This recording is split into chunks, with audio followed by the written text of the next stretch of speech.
Doa-doa yang kita panjatkan terkadang tidak selalu dijawab di waktu yang sama. Di saat keterpurukan, dalam kondisi kekurangan uang, di saat kehilangan orang yang kita cintai, dalam momen ini terkadang keyakinan kita akan kuasa Tuhan diuji dan akan mempertanyakan kepada Tuhan, "Kenapa Engkau tidak menjawab doa-doaku, Tuhan?"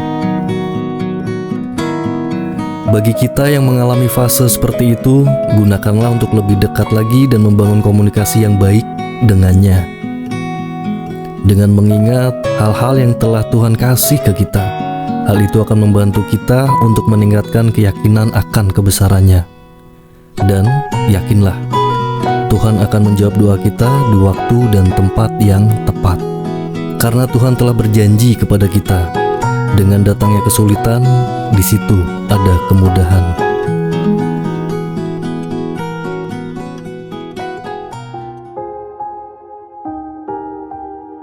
Louisville 1988. Di tahun ini lahir seorang putri kedua dari pasangan bahagia Edward Smith dan Teresa Smith. Bayi tersebut diberi nama Michelle Smith. Michelle tidak lahir dalam kondisi normal, begitu juga dengan kondisi kesehatan Teresa pasca melahirkan. 5 tahun setelahnya, Teresa meninggal karena suatu penyakit.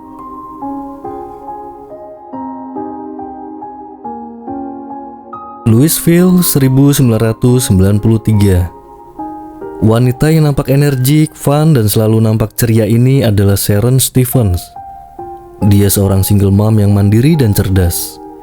Di balik keceriaannya ini, Sharon ternyata menyimpan persoalan-persoalan hidup dan mencoba melupakannya dengan mengkonsumsi alkohol. Diketahui di sini, Sharon juga memiliki hubungan yang kurang baik dengan anaknya. Sharon juga menderita ketergantungan alkoholik. Ross ini adalah sahabat Sharon yang selalu peduli akan keadaan Sharon. Ross selalu meminta Sharon untuk menghadiri sesi pertemuan terapi, tetapi Sharon selalu menolaknya. Kali ini Ross meminta keras Sharon untuk menghadiri sesi pertemuan tersebut. I had to find something beyond myself, some purpose. Anyone else who would like to share? Anyone here for the first time? My name is Sharon, and I'm not an alcoholic. Selesai sesi terapi, Sharon mampir ke minimarket dan membeli bir. Pandangannya tertuju di sebuah koran yang memberitakan tentang seorang gadis kecil berusia 5 tahun yang baru saja kehilangan sosok ibu untuk selama-lamanya dan harus berjuang dengan penyakitnya. Gadis kecil itu adalah Michelle. Bayi yang di scene awal tadi kini sudah berusia 5 tahun. Diberitakan bahwa Michelle membutuhkan transplantasi hati untuk bertahan hidup, karena fungsi hati di tubuh Michelle tidak bekerja sebagaimana mestinya. Proses transplantasi hati saat itu tidaklah mudah. Selain harus menunggu pendonor yang pas, proses itu juga membutuhkan biaya nggak sedikit. Sedangkan kondisi keuangan keluarga Michelle saat ini dalam keadaan kehabisan uang. Dan sekarang harus menanggung tagihan rumah sakit yang terus membengkak. Seakan ada suatu hal yang menarik pandangan dan perhatian Sharon untuk membantu Michelle saat itu. Seakan semesta telah menghubungkan mereka berdua. Dan hal inilah yang akan merubah hidup Sharon untuk selama-lamanya. Ada sebuah dorongan yang kuat dari dalam diri Sharon. Sharon memutuskan untuk menghadiri upacara pemakaman Teresa. Padahal Sharon ini sama sekali nggak mengenal tentang keluarga Ed dan Michelle ataupun almarhum Teresa. Bertemulah Sharon dengan keluarga Ed. Oh, hi there. Well, you must be Michelle. I wish my dress sparkled. Look how it spins. Oh, well, that's really pretty. I'm 5 years old, but almost 6. Sharon mengatakan bahwa dirinya datang ke acara tersebut setelah melihat berita yang ada di koran dan menawarkan Ed bantuan jika diperlukan. Di salon tempat Sharon bekerja, Ross menanyakan tentang rencana Sharon membantu keluarga Ed, sedangkan mereka nggak saling mengenal, dan uang yang dibutuhkan tidaklah sedikit, ribuan dolar. Sharon mengatakan bahwa dia telah menemukan tujuan hidupnya. Yang dia lakukan saat ini adalah bagian dari tujuan hidupnya. Pikiran dan jiwa Sharon terketuk setelah dia mendengar dari salah satu peserta sesi terapi tadi bahwa kita semua harus menemukan makna dan tujuan hidup kita. Ibunya Ed, Barbara Smith, memutuskan untuk menginap di rumah Ed karena ibunya tahu di saat seperti ini Ed sangat membutuhkan orang di sampingnya untuk menjaga anak-anaknya. Diberitakan bahwa di hari itu akan ada badai tornado yang melanda dan warga dihimbau untuk tidak keluar rumah dan berlindung di ruang bawah tanah jika memilikinya. Saat berada di ruangan bawah tanah, Ed melihat mata Michelle yang menguning dan Ed langsung bergegas membawanya ke rumah sakit walaupun kondisi di luar sedang ada badai tornado. Ed menemui dokter untuk mengetahui tentang perkembangan kesehatan Michelle. Dokter menjelaskan bahwa tanpa hati yang berfungsi dengan normal, diperkirakan umur Michelle hanya bisa bertahan hanya 1 tahun. Sedangkan untuk mendapatkan transplantasi hati, antrian yang didapat Michelle membutuhkan waktu 2,5 tahun. Artinya, gak ada harapan hidup lagi untuk gadis lucu itu. Tetapi dokter meminta Ed agar gak berputus asa, karena keadaan bisa saja berubah sewaktu-waktu. Saat Ed membayar biaya pengobatan sebesar $6.130, nampak Ed kesulitan untuk membayarnya. Ed tidak mempunyai asuransi kesehatan dan semua kartu kreditnya nggak bisa digunakan.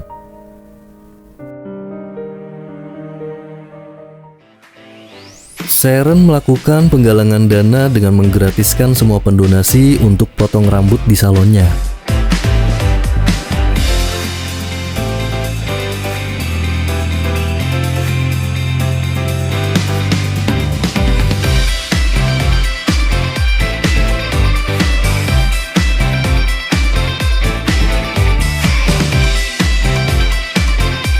Penggalangan dana itu pun berjalan dengan lancar dan berhasil mengumpulkan $3.254.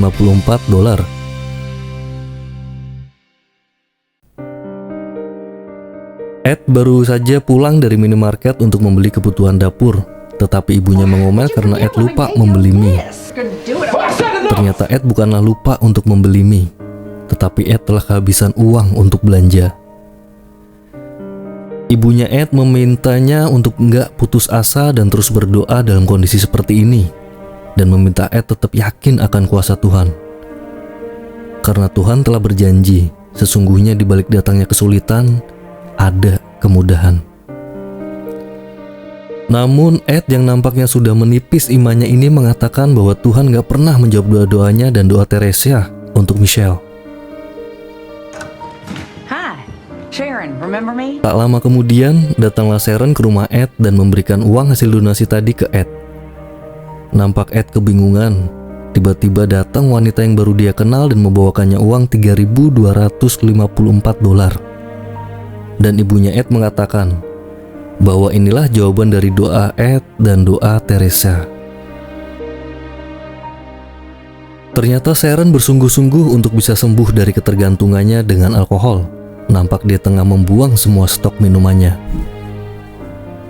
Sharon sedang menghubungi bagian penagihan rumah sakit. Sharon ingin mengetahui berapa tunggakan Ed di rumah sakit itu. Ternyata tagihan Ed di rumah sakit itu sangatlah besar, sejumlah $432.000 atau setara dengan 6 miliar rupiah kurs saat ini ya. Layaknya akuntan pribadi, Sharon yang cerdas ini mencoba menganalisa tentang keuangan Ed dan mencoba untuk mencari solusi dari keadaan ini. Sharon menyarankan untuk menjual rumah yang ditinggali sekarang dan menutup tagihan rumah sakit. Tetapi Ed nggak mau untuk menjual rumah itu karena suatu alasan. Lalu Sharon meminta Ed untuk mengajukan negosiasi ke pihak rumah sakit, sedangkan Sharon akan terus melakukan penggalangan dana. Ed pun di sini merasa malu ke Sharon, tapi Sharon menjelaskan bahwa dia melakukan ini semua demi kedua putrinya. Sharon kembali ke salon untuk mengambil dokumen. Sharon mengatakan ke Ross akan serius dalam membantu Michelle. Dia akan mendirikan lembaga non-profit agar hasil penggalangan dana tidak terkena pajak pemerintah. Sharon menghubungi anaknya, Derek, tetapi Derek tidak mau menerima telepon Sharon. Seperti yang kita tahu, hubungan Sharon dan Derek ini dalam keadaan yang nggak baik-baik saja. Ternyata badai tornado beberapa hari lalu itu menimbulkan ratusan rumah mengalami kerusakan, dan hal itu menimbulkan sebuah ide bisnis di kepala Ed. Ed akan menawarkan jasa untuk perbaikan atap rumah yang hancur karena badai. Karena Ed sangat berpengalaman selama 20 tahun dan ahli dalam perbaikan atap. Saat Sharon melihat proposal yang akan diajukan ke perusahaan kontraktor, Sharon langsung bilang proposal itu harus dibuat semenarik mungkin. Dan Sharon membantu Ed untuk membuat proposal presentasinya. Smile. Girls, help your daddy out. That's better. That's better.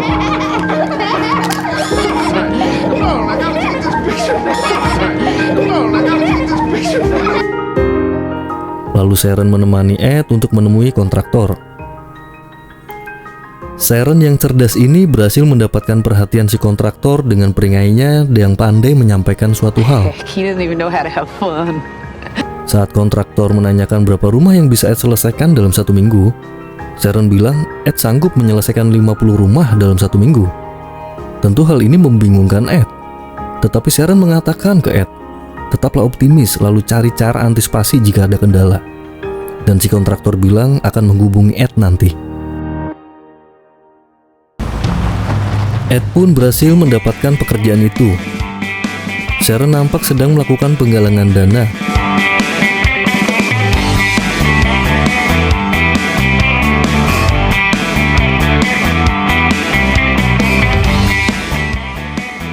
Sampai ke anggota kongres pun dia temui. Dan Sharon berhasil menggalang dana sampai 11.000 US dollar. Ed adalah sosok seorang ayah yang tidak ingin menerima belas kasihan dari orang lain, apapun kondisinya. Walaupun Sharon di sini tulus membantunya tanpa pamrih, semua itu dia lakukan semata-mata untuk kedua putrinya. Sharon gak ingin melihat kedua putri Ed terpuruk dalam kondisi kesuraman seperti ini. Tetapi Ed tetap tidak menyukainya. Terlihat mereka berdua sedang bertengkar. Apalagi Sharon telah lancang mengeluarkan barang milik almarhum Teresa. Sharon menyebut Ed adalah seorang yang egois dan mengatakan bahwa Ed mungkin bisa tegar, tetapi tidak untuk kedua putrinya. Jadi Ed nggak bisa egois dalam kondisi seperti ini. Sharon pergi menemui anaknya, Derek, di bar tempatnya bekerja. Memang terlihat hubungan mereka tidaklah baik. Hal ini disebabkan karena ketergantungan alkohol yang Sharon derita. Sharon menceritakan bahwa dia sedang melakukan penggalangan dana untuk membantu Michelle. Tetapi Derek terlihat nampaknya cuek. Lalu Sharon pergi dan terlihat nampak sedih. That girl, I feel sorry for her. Not because she's sick, because she's counting on you for help.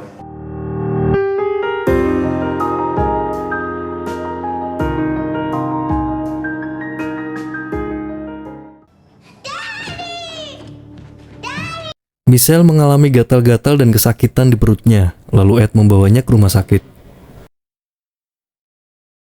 Di rumah sakit, Ed menghubungi Sharon lagi dan meminta bantuannya untuk mengantarkan Ashley, kakaknya Michelle, ke sekolah. Sepulangnya dari rumah sakit, Ed memberitahukan bahwa biaya rumah sakit naik menjadi $400, karena dosis obat Michelle pun juga naik dari dosis yang sebelumnya. Untuk melepas penat dan mencairkan suasana, Sharon mengajak Ed dan kedua putrinya untuk pergi, tetapi Ed menolaknya. Hey girls, guess what? Your daddy's going roller skating with us.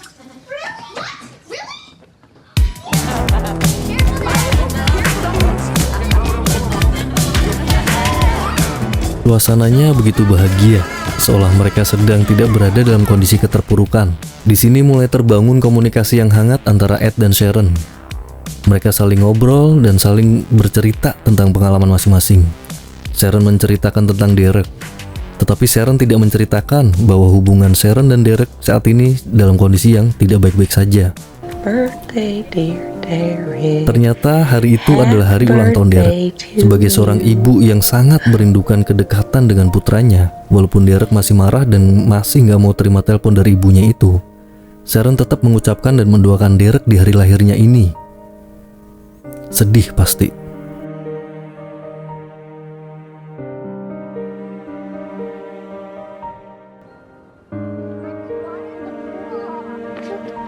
Maybe make a magic potion. Sharon menawarkan solusi ke Ed untuk menjual rumahnya dan pindah. Tetapi Ed kekeh nggak mau menjual rumahnya. Karena di rumah yang dibangun ayahnya ini adalah satu-satunya tempat yang mempunyai banyak kenangan. Lalu Sharon pergi menemui pihak rumah sakit untuk meminta penghapusan tagihan rumah sakit Ed. Pihak rumah sakit tidak bisa memenuhinya. Tetapi karena Sharon sangat pintar dalam menyampaikan suatu hal dan bisa mengambil hati pihak rumah sakit,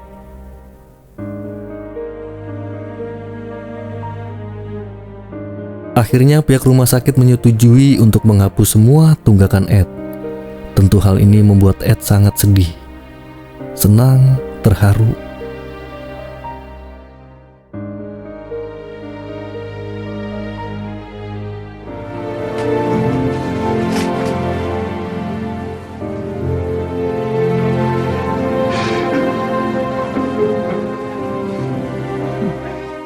Saat Ed kerja lembur, Michelle kembali dibawa ke rumah sakit karena penyakitnya itu. Ada kabar baik yang disampaikan oleh dokter, bahwa Michelle telah mendapatkan nomor 1 dalam antrian donor darah. Hal ini karena lobi-lobi Sharon ke pihak rumah sakit tadi siang. Tetapi masalahnya, belum ada pendonor yang tersedia, sedangkan diasumsikan tanpa adanya hati yang berfungsi normal, usia Michelle tinggal 4 minggu lagi. Kalaupun ada pendonor, Michelle harus segera ke rumah sakit Omaha. Karena di rumah sakit tersebutlah yang bisa menangani pasien anak-anak yang membutuhkan transplantasi hati. Jarak yang ditempuh dengan berkendara dari kota ke rumah sakit Omaha itu sekitar 10 jam. Sedangkan donor darah hanya mampu bertahan selama 6 jam. Dokter menyarankan agar Ed membawa Michelle menggunakan pesawat. Tetapi Ed yang temperamental dan dalam posisi khawatir, bingung akan kesehatan putrinya pun sempat marah. Tetapi lagi-lagi Sharon meyakinkan Ed bahwa pasti ada cara untuk itu, dan Sharon berjanji akan membantunya mendapatkan pesawat pribadi. Sharon sedang menghubungi seorang pengusaha yang bernama Albert untuk meminta bantuannya meminjamkan pesawat pribadinya. Tapi karena pengusaha itu tidak mengenal Sharon, asistennya yang bernama Lydia pun menolaknya. Tak putus asa, Sharon pun mencoba menghubungi semua orang yang mempunyai pesawat pribadi dan meminta bantuannya. Tetapi belum membuahkan hasil. Tiba-tiba Sharon mendapatkan ide untuk menemui Lydia dan membawakannya kue. Kue buatan Sharon ini terkenal enak. Pergilah Sharon ke kantor Albert untuk menemui Lydia. Untuk mendapatkan empati dari Lydia, Sharon pun menceritakan semua tentang kondisi Michelle. Dan Lydia pun sangat tersentuh mendengar cerita Sharon dan meminta Albert untuk membantu Sharon.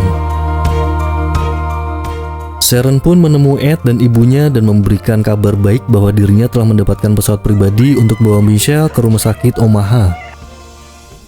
Tetapi Ed di sini lagi-lagi menunjukkan sisi dirinya yang sebenarnya butuh bantuan, tapi nggak mau dibantu. Atau nggak mau dikasihanin kali ya. Apa sih disebutnya kalau seperti itu? Gengsi ya, mungkin lebih tepatnya gengsi ya.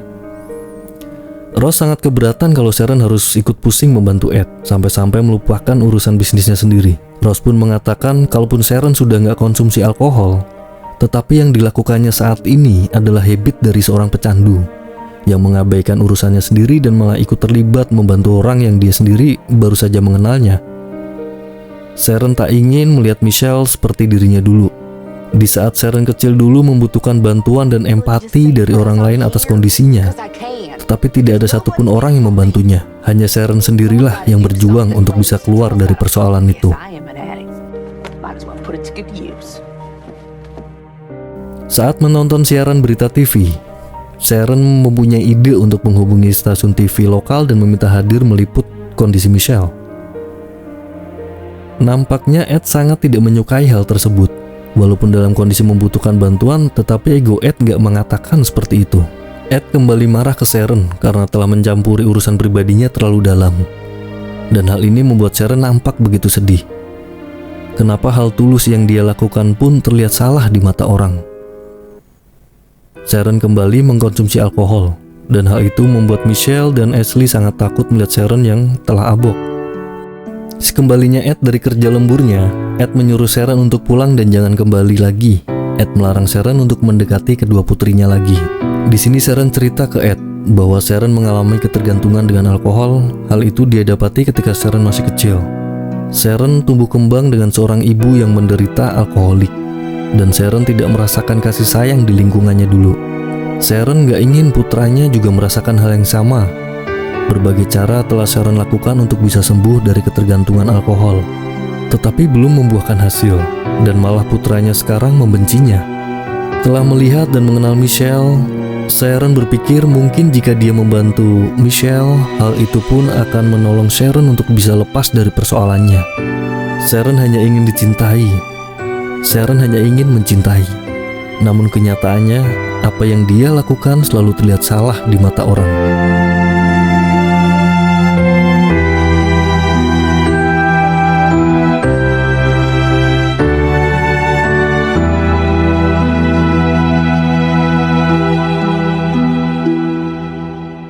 Sharon dan Rose mendatangi sesi pertemuan terapi. I'm Sharon,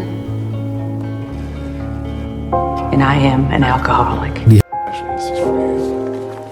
Di hari Natal, Sharon kembali menghubungi Derek dan bilang bahwa dia tidak akan menelepon Derek lagi dan tidak akan mengganggu Derek lagi. Ed menjadi teringat akan Sharon ketika melihat liputan tentang Michelle di TV. Ed dan Ashley mengunjungi makam Teresa. Di sini putri Ed itu menanyakan apakah ayahnya masih marah kepada Tuhan, dan apa karena hal itu mereka tidak berdoa lagi kepada Tuhan. Lantas putrinya menyuruh Ed untuk berkomunikasi lagi ke Tuhan walaupun dalam keadaan kecewa atau marah atas ketetapan Tuhan. Pertanyaan Ashley itu meluluhkan hati Ed yang keras. Akhirnya Ed pun mau berdoa dan mendekatkan diri lagi kepada Tuhan.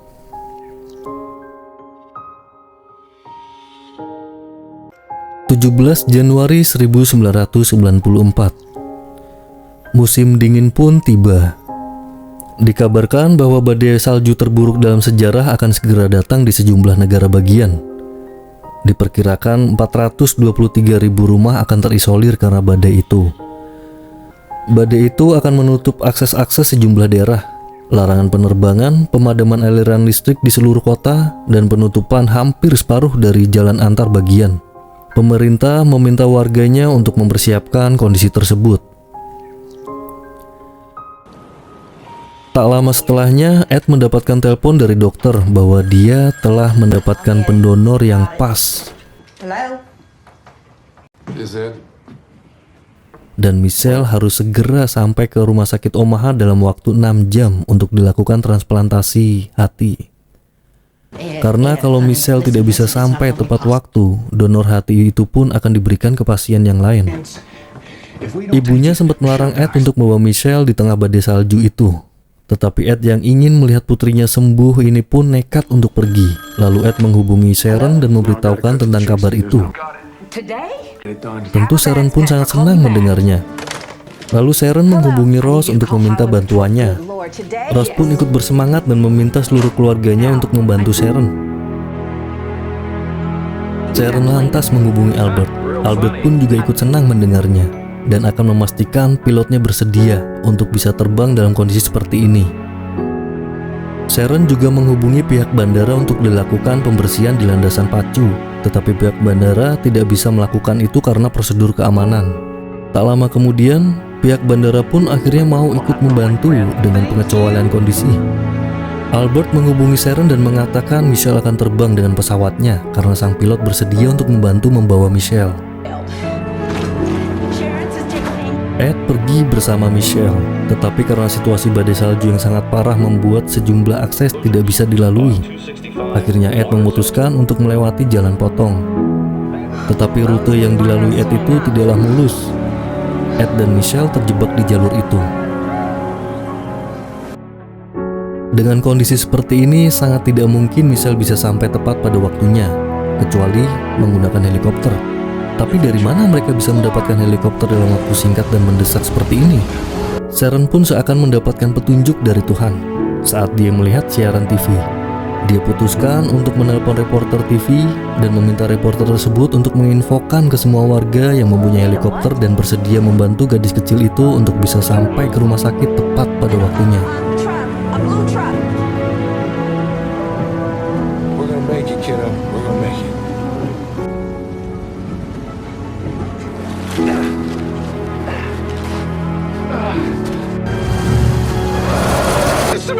doing?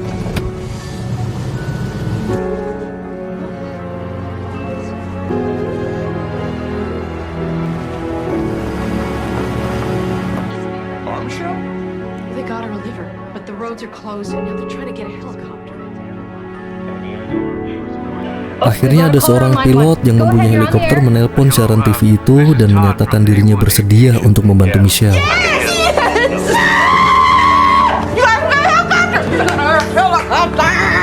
Dan sekarang yang dibutuhkan adalah tempat landing yang bebas dari salju, kabel listrik, dan pohon. Okay, we've got a caller on line 2. You can land the helicopter in our parking lot. Interstate 64. But we're gonna need help clearing it. So anyone who's hearing this, please come on down and help us. And my congregation, please spread the word. Langsung saja semua warga yang menonton acara TV itu pun bersegera untuk datang dan membersihkan area landing dari tumpukan salju. Get some shovels. Get all the shovels. We gotta get some blankets and coats and where are my shoes?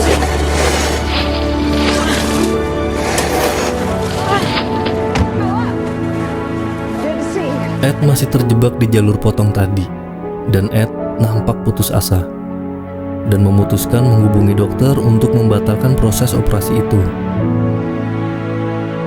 Tetapi Tuhan berkehendak lain. Sepupu Ross yang tadi diminta untuk mencari keberadaan Ed dan Michelle pun akhirnya menemukannya. Nampak semua warga kompak dan bergotong royong membersihkan area untuk landing. Dan semua keluarga Sharon yang selama ini menjauhi Sharon juga ikut hadir membantu proses tersebut. Begitu juga dengan putranya Sharon pun datang, Derek. Sharon sangat bahagia melihat momen itu. Keluarga yang dia cintai, dia rindukan, akhirnya percaya dengan apa yang dia lakukan dan mendukungnya.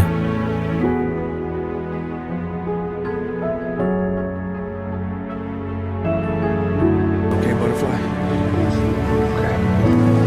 Helikopter pun sampai ke area landing, begitu juga dengan Ed dan Michelle.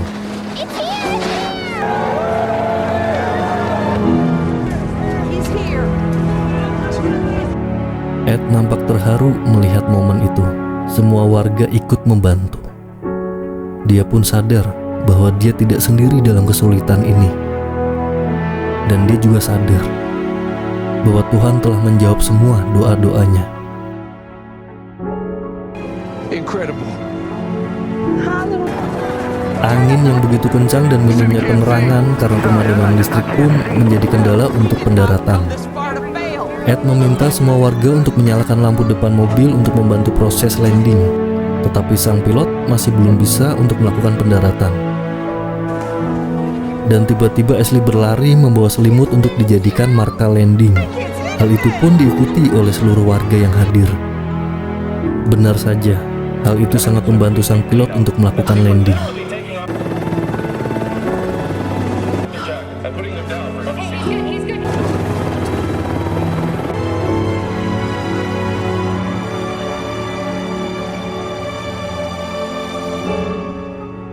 Helikopter pun berhasil melakukan pendaratan dan membawa Michelle pergi.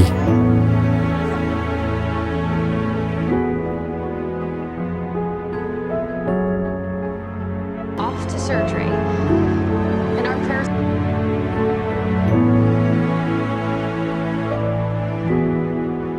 Michelle pun berhasil melewati proses transplantasi dengan baik. Dan film pun